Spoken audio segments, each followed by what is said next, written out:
Chiang Quaracos, Kene Dupke, Enberach, Kata Dan and there and there quote, Deja Palkaja. Tadan de Chong, Quick Coscaja, Cos Guaye long, Kagoide, Chacon Jacoba Condap, Chacon Lenny Pete, a brand Belelaran, a Bemidjak and a Muga Bedegian Bedelangach, you know. And Tema, Coach Vidancha Bom, Ko Banang one till a Yung Suka, Banakaling, Baja Gorno, Ba Yalar Tin Konanok Yenka,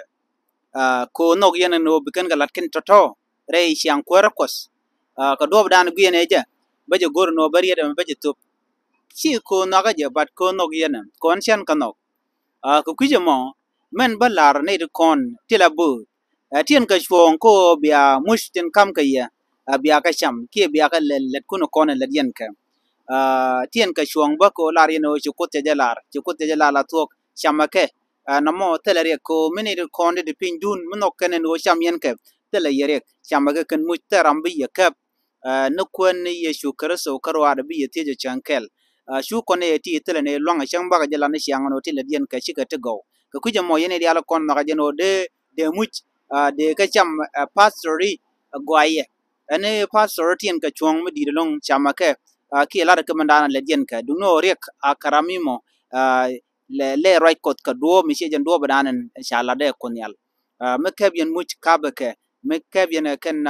tin chwal ke wal wali kabeke lela ka melel yene ka la rai ko daga do bdana gor yene je telerek ramadan bi le tiech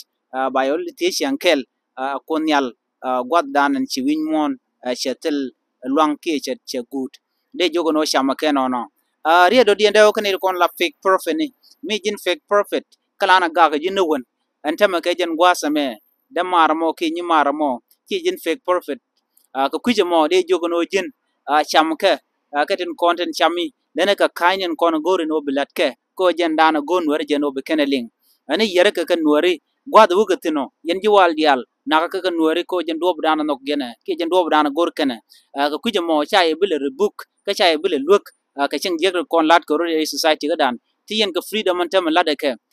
dungno bu ko no kon yal ba yele no ti gwad dana chin mo sheben ko jen lada dana gon wari je lan wari chen goro bu to bu keneling gor kano be ken tin jeng kana long be ken kanok kuja mo sharam kel kan eden kono na ga jek an loga jeno ba mu jek ba jalat ge kada ka chan no de randa mu jek da jalat dugno ka kwileng den kono kono no de kana ling ana gwa no jin go ko mo melati je kwin wari lane ka na ka wari na ka jin fake prophet mo bo mu kan ka wari boni ano te ga yud be ken ga jiguru te ga yud be ne no lat ka kaini to jin free ci kon yalle ala o lane ka ba jilo te chang dan le lo ben ko winyanan konin pinjun bum ka duno wida che bum ajen message goro no de kam ye ene kwadin yal no gen ga kwagalat bu kon ka lingni siang no ko ngune te log yen ka mo yene de kon de lan wore katin ko lan kalat ben ya jugo no ne mi je ko gweje je ka gwa ka ba mo gwa ka ye dundo chen goro no de gok gweni da mi je mu chro de lot da jelat duno ko kwidun alla de ko no yene no biya je linga no no di gor je no de kam yene mene ene biya te ga mal